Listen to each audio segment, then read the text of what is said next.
All right, hey guys, OFD checking here this morning. It's Sunday, it's Mother's Day. So if you guys haven't gotten on the phone or talked or thought about your mother yet, please do that. Go do that. Take care of that. So anyways, guys, I wanted to jump into just kind of a little bit of a state of the collection as far as where I'm at with my Seiko watches. I've got quite a few. I got a box over here next to me, and I've actually recently gotten rid of a number of Seikos, more modern ones out of my setup that I wasn't wearing that much and stuff like that. But I figured I'd start out with this watch because this is the watch I picked up when I was a kid in 1982, and I still have it today. This is a 7548. I think it's a 700F, I think. I can't really remember. It's down there on the bottom of the dial, but anyways, yeah, I bought this watch when I was a kid. I recently had it actually gone through a couple of years ago. As a matter of fact, here's all the original parts, the hands and stuff like that that were on the watch. A little bit of fade to them, and the bezel insert is all in there, all the original parts. But I had a local watch guy go through it and stuff like that, and it's, it looks really, really nice. Oh man, somebody's alarm going off. Just a second. That's what happens when you start your videos in the morning with your window open to your office here. So yeah, so anyways, I got this watch when I was a kid. I've had it ever since. It's obviously a watch I'll never get rid of, and I had it redone kind of because it was getting beat up, and it had actually been gone through in the, gosh, I think it was like around the early 1990s. I knew a girl working at J.C. Penney's at the time, and her boss recognized the watch, and they rebuilt it for me for my birthday one year back in the mid or early 90s and stuff like that. So it's been rebuilt actually twice, but it's actually due for seals and stuff like that now. So I need to plan on getting this into somebody for seals and getting it redone. I'd like to probably send it out to a real Seiko specialist. I'm getting that sticky date wheel over there, if you guys can see it. It always rolls over and stuff like that, but it's starting to get kind of something with the movement. I think it's a pretty common issue with these old 7548 movements. Something in that date wheel there starts getting gummy and stuff like that. But well, I wanted to start out with this one because obviously it was my very first watch as far as Seikos went. So I'm going to jump over into the box, and we're going to go kind of by age from here on out. So what this is here, this is a 1967 Seiko DX. It's 25 jewel movement. They were kind of making these, when the early Omega Seamasters and stuff like that were coming out, and very popular watches. And Seiko wanted to kind of up their game, so they made these Seiko 5s with these really nice applied indices here. A 25 jewel movement. This is a hacking movement. I'll show you guys here as you pull out the crown on this one. You guys can see the second hand stop there. Go ahead and move these hands out of the way for you guys so you can see it. But it's a beautiful, beautiful little Seiko. Excellent little dress watch. I think it comes in right about 36 millimeters. So very nice size. Got this nice hidden crown down here. It's flush with the case and stuff like that. The reference number on this one is right there on the back. It's a 6106-7000. Then this is a June of 1967 model here by looking at that serial number. So I've got it on a Barton quick release strap. When I bought this, it was on a really cheesy metal strap. So, but cool watches. This is this is actually my oldest Seiko in the collection from 1967. So we'll go ahead and set that down over there. And I'm digging in the watch box here, guys. I'm trying to get them all off the pillow before I bring them up here in front of the camera and show them to you. This is from, can't remember exactly, but this is my Seiko, and this is in a true Pogue. This is a 60.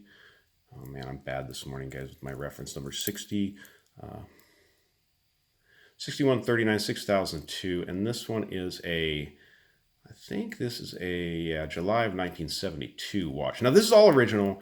Everything on this watch, nothing's really been done to it that I can tell.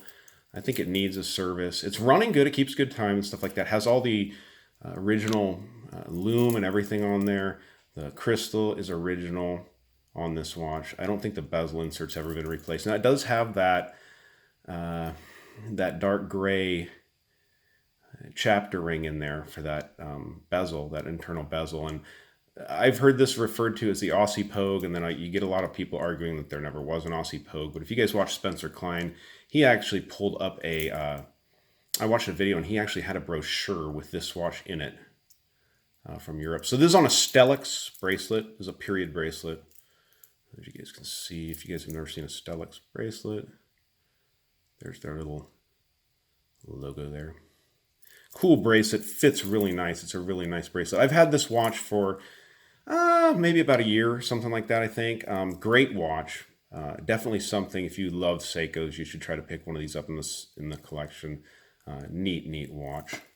Then set that down. That's from 1972 there. So let me look over here chronologically. I think this is a nice watch. I love Seiko 5s. I love the classic Seiko 5 styles and stuff like that. So here's another one of my older Seiko 5s. This is a 1984 model here. These are 17 jewel models on these. What I loved about this one when I found it was the racing stripe up the dial. I also really love, just like the 67DX back there, these hidden crowns that are just flush in the case like that. Very nice. Now this one, and I'm sorry guys, I just had a big old Mother's Day breakfast, and so I can't remember these numbers to save my life. This is 7009-8750. This one is a, looking at that number there. Get my camera to focus, I can't. This is a 1984. I think this is either May or June of 1984. Great watches. These things you can still find at really good prices. This is on the original bracelet, guys, the original factory bracelet. It was easy to size. It fits really good. Matter of fact, I'm going to go ahead and show you guys what some of these classic little Seiko 5s look like on my wrist. I think they're just, for the price you pay for these watches, I mean, they're you get a lot of watch for the money, 17 jewels. They run good. They're a little workhorse, bulletproof movement. So, yeah, look how classy that watch looks for 1984. Now, this again is all original. I've never done anything. I've polished up the crystal a little bit. I've not done anything to the case on these. But they look really good, and you can get them at a screaming deal. This is from 1984. That was a Seiko there. And I've got, let me see over here in the box. I've got another one. This is actually a 6309 movement in here. This one's beautiful. This is another one. I get a lot of compliments on this watch when I wear it out. It has a beautiful case styling. I mean, look at the case on this, guys. And this is some of the neat stuff you get from Seiko. Some of these older Seiko 5s. This is also a 1984 model here. Let's see if I can get that to focus there. Yeah, this is a 6309 8930 model there. And this one is from, this one's from May of 84. You can see the serial number there. Very nice watch. Again, on a factory Seiko bracelet. I was able to pick this up. You can find these things at great deals, guys, because what was happening is a lot of people, you know, back in the 80s and 70s and 80s and stuff like that, were getting these things as gifts. And people just put them in drawers, set them aside, and moved around with them. And you find a lot of these watches in wonderful, wonderful condition if you know what you're looking for. I always suggest buying from U.S. sellers that are, you know, the first seller of the watch, or maybe a jeweler that's been moving these things around or knows what they have, because you don't want to get a what they call a Mumbai special, where you've got some just pieced together unit out of India that's not true. I've opened both these cases. Everything in here is all original. Nothing's been done. Seals were actually really good in both these watches. So these are both Seiko 5s from 1984, and really awesome watches. Okay. So, you know, I think maybe the oldest one in here after that, and this is going to really be jumping up here in age, guys, is, and I just did a review of this one. This one's a little tough to find if you guys are into Seiko collection and stuff like this. This is a SBDQ003. This is a little titanium dive watch. It actually has the scuba there and the titanium on the dial. Very rare little piece. Now, it did come on a factory titanium bracelet. I swapped it out once I got this watch. This watch is from 2004, if I'm not mistaken. So, neat Seiko. I really love this one. It's a classic watch. Like I said, very hard to find this watch out there in the chronograph model like this. So, definitely something I'll never get rid of out of the collection. I found this from a eBay seller out of Tokyo. He had a bunch of really classic, great Seikos back at the time. I haven't seen him with anything else out there for a while, but he had some really neat stuff. So go ahead and look at the box over here and see where we go next. So this is another chronograph, and it runs that same movement as the the diver I just showed you. This is the SND 253 P1, I think it is. Now this is kind of a reduced Seiko Flighty. It's not as big as the full-size 42 millimeter model. I think this one comes in at about 40 millimeter, and it's 100 meters water resistance as opposed to 200 meter water resistance on the big standard Flightmaster, or Flighty. I shouldn't say Flightmaster. That's so bad, but cool watch, really nice watch. Wears great on the wrist. I like the way this watch looks, and it's a handy little piece to have. I mean, of course, your tack meter and stuff like that, they're kind of small. But that's on my 7-inch wrist, and that looks great. Good looking little Seiko.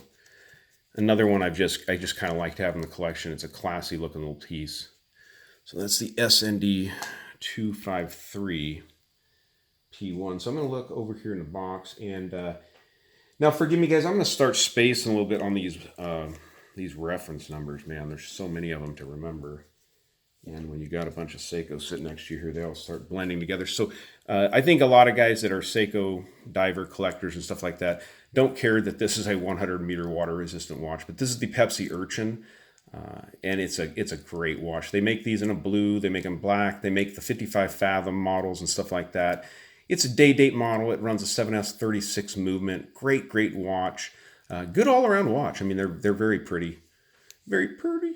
I've got this one on a Barton quick release, as you guys can see here.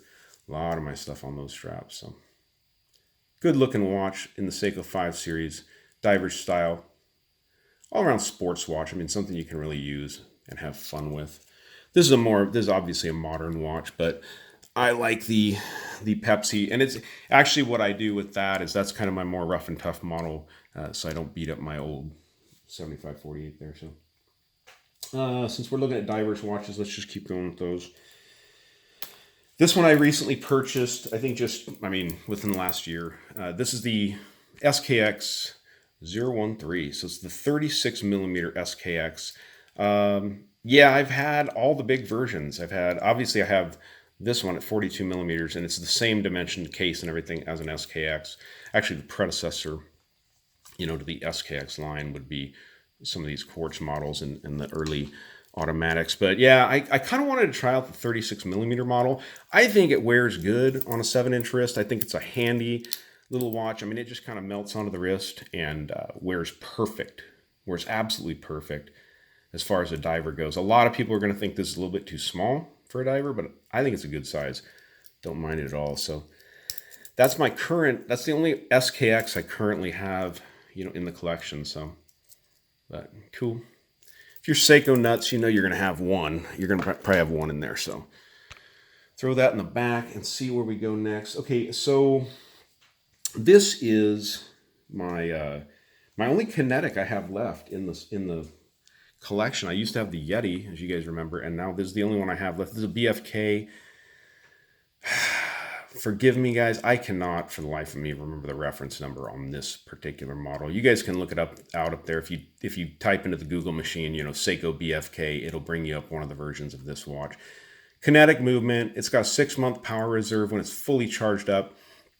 Pretty tough to keep these things fully charged unless you wear it as an everyday watch. So you do need to get these things out of your watch box and shake them and move them and keep them wound up so you keep that second hand ticking. But very cool industrial style diver.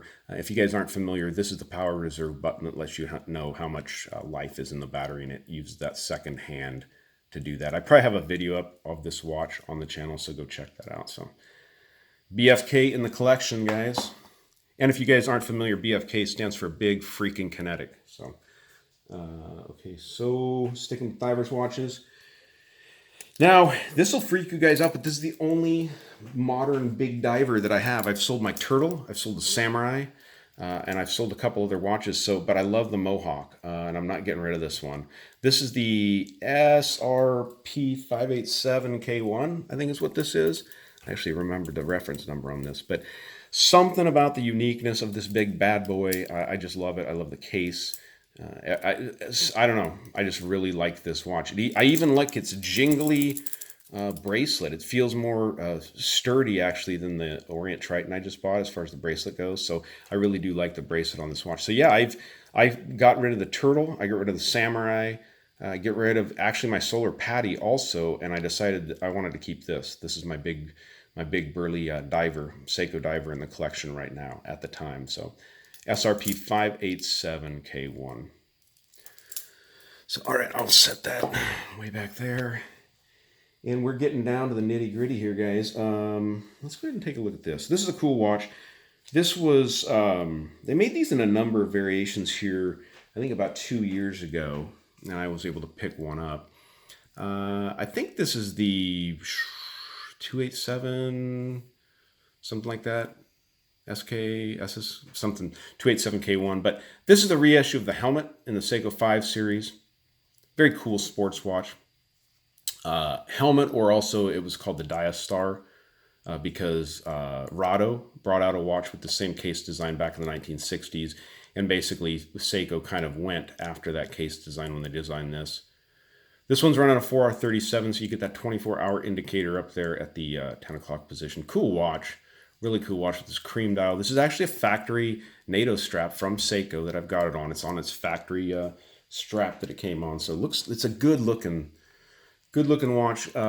You know, I like the uniqueness of it. That's why it's stuck around the collection. It's just different. 100 meters, so it's a sports watch. You can wear it doing stuff. You can wear it doing sports, fishing, swimming, and stuff like that. So good, neat, different watch in the collection, and definitely adds some variety outside the divers that just tend to keep piling up in my collection. So I think this is the SSC 511, I think is what this is.